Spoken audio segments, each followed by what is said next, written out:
marireo zavatra mety mandrerakanao kivisady tsy mahatsiaro fa Jesosy mbola ao anjaranao no misafidy raha ndray ny famonjeny ampisavany mangidy satria izy no ijery manana mpamonjy anao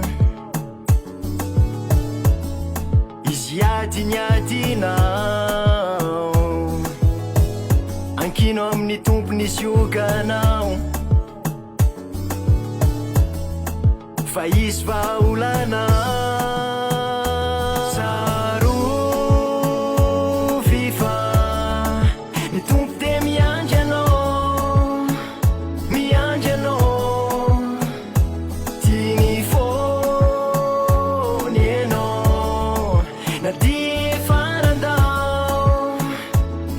nandao fiainana miasarotra sy feno fakampanay fa na tenana kosa de misy fono anao sy hoay andriamanitra mahery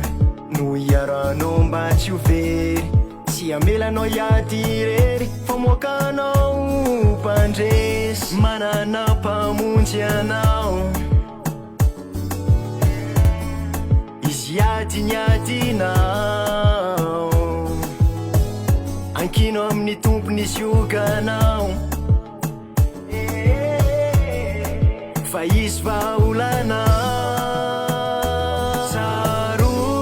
sarovy fa ny tompo de miandry anao tiany fony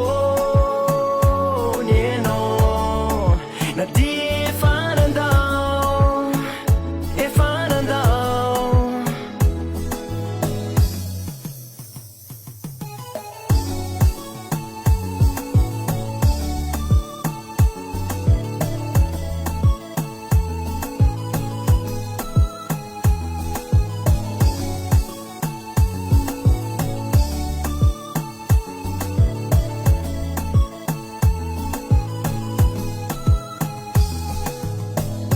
manana mpamonjy anao